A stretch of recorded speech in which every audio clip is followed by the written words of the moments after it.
नमस्कार दर्शक बंधु। आज आम जानिबा श्रीमंदिर 22 पाहाच संपर्क में। 22 पाहाचर नाम कौन, 22 पाहाचर इतिहास कौन, तार वैशिष्ट्य कौन, विभिन्न तत्व व मत ए संपर्क में विशेष भाव आज आम आपण को जनइबू।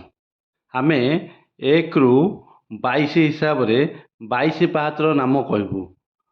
तीव्रा, कुमुदवती, मंदा, चांदवती, दयावती, रजनी, रतिका, रुद्रा, क्रोधा, बद्रिका, प्रसारणी, व्रती, मार्जनी, ख्याति, रक्ता, संदीपनी, अजपनी, मंदांती, रोहिणी, राम्य, उग्रा, क्षोभिनी। यार इतिहास कौन रही आसतु जानिबा। बौलमाला मांकड़ा पत्थर रे तैयारी 22 पाहाचर निर्माण संपर्क में एक किंवदंती प्रचलित। किंवदंती मते निसंतान राजा भानुदेव जम्बेश्वर को आराधना करी पुत्र संतानटीए लाभ कले। जातकरू राजा जानिले ताको पुत्रर आयुष केवल 22 वर्ष। यह जानिपारी राजा भानुदेव पुनश्च जम्बेश्वर को आराधना कले। जम्बेश्वर राजा भक्ति रे संतुष्ट होई श्रीमंदिर भितर 22 पाहाच निर्माण करने को आज्ञा देले। राजा 22 पाहाच निर्माण करी तांको संतानर आयु वृद्धि पाई से 22 पाहाचर गड़ाई देथिले। श्रद्धालु माने सेथिपाई निज निज पिलामानंकर आयुष वृद्धि निमंते 22 पाहाचरे गढ़ाई दे थांती। यार वैशिष्ट्य रही 22 पाहाचर पितृपुरुषों को श्राद्ध दि जाए। भक्त माने वर्ष सारा 22 पाहाच बाट दे श्रीजीव मान दर्शन करने को जाउथुबा बेले आषाढ़ शुक्ल द्वितीया दिन श्रीजीव माने श्रीमंदिर रत्न सिंहासन छाड़ी 22 पाहाच बाट दे बड़दाण्ड थिबा रथ को आसी थांते। विभिन्न तत्व और मत।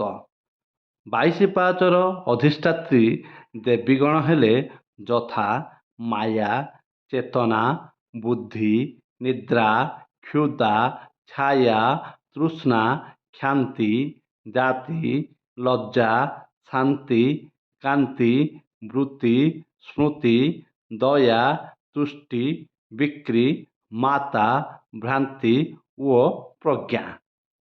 जगन्नाथ दर्शन करने को हेले 22 पाहाच अतिक्रम करी जिबाकु पड़िथाए। तेणु यही 22 पाहाच होउची तत्वमय ओ पवित्रमय। 22 पाहाचर द्वितीय सोपान रही जमशिला। श्रद्धालु माने यही शिला को स्पर्श करी प्रभु श्री जगन्नाथ को दर्शन कले अकाल मृत्यु हुए नहीं ओ समस्त पापनाश होई जीव वैकुंठगामी हुए बोली विश्वास रही। 22 पाहाचर तात्विक महात्म्य उपरे अनेक विश्वास प्रचलित। यथा केतेकंक मतरे 10 अवतार गुड़िकर गोड़ संख्या मिसी 22 पाहाच होइतिबारु से अनुसार 22 पाहाच होइछि। द्वितीयतः परमब्रह्म हिरण्यगर्भ रे पद्मासन रे थांती। यही रत्नवेदी निकट को जीवाकू हेले अष्टवैकुंठ और 14 भुवन दे जीवाकू हुए।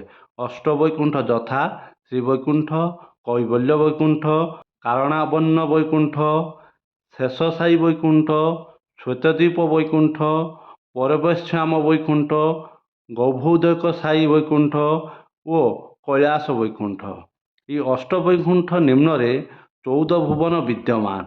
14 भुवन मध्य सप्तभुवन मर्त्य और सप्तभुवन पाताल रे भूम्पा, भुव, स्वा, मोह, जन, तप और सत्य एवं सप्त पाताल हेउची अतल, स्वतल, वितल, तलातल, मोहितल, रसातल और पाताल। तेणु अष्टवैकुंठ और 14 भुवन मिसी 22 जहाँकि 22 पाहाचर प्रतीक रूपे सूचित होइछि। भागवत हेउची जगन्नाथ हृदयर भाषा स्वरूप।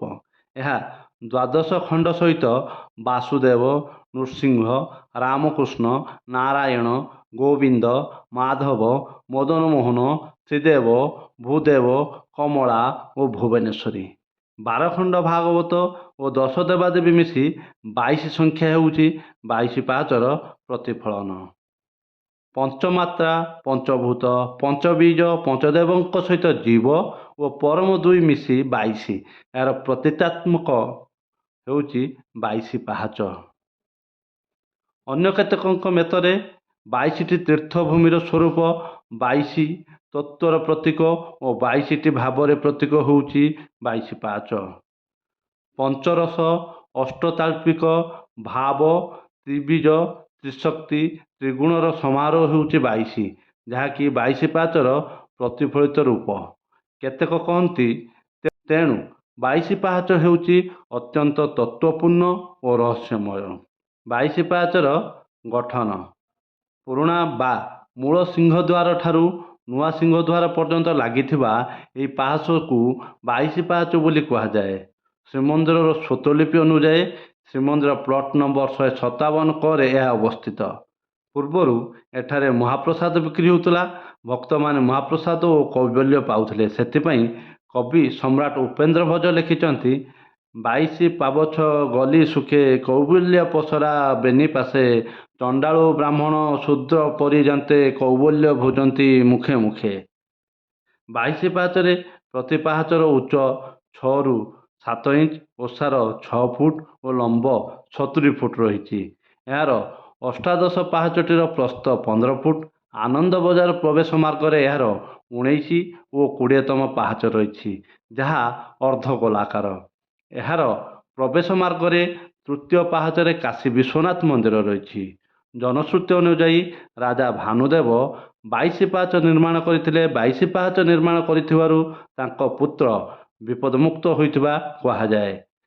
ଆଶା କରୁଛୁ ଆପଣମାନେ 22 ପାହାଚ ସମ୍ପର୍କରେ ସବିଶେଷ ତଥ୍ୟ ପାଇଛନ୍ତି। ଆପଣ ସମ୍ପୂର୍ଣ୍ଣ ଭିଡ଼ିଓଟିକୁ ଦେଖିଥିବାରୁ ଆପଣଙ୍କୁ ଅନେକ ଅନେକ ଧନ୍ୟବାଦ। ଆଉ ଆମ ଚ୍ୟାନେଲଟିକୁ ନିଶ୍ଚୟ ସବସ୍କ୍ରାଇବ୍ କରିବେ, ଭିଡ଼ିଓଟିକୁ ଲାଇକ୍ କରିବେ। ଆପଣଙ୍କୁ ଯଦି ନିହାତି ଭଲ ଲାଗିଛି ତାହେଲେ ଅନ୍ୟମାନଙ୍କୁ ଭିଡ଼ିଓଟି ସେୟାର କରିବେ। ଜୟ ଜଗନ୍ନାଥ, ଜୟ ଜଗନ୍ନାଥ, ଜୟ ଜଗନ୍ନାଥ।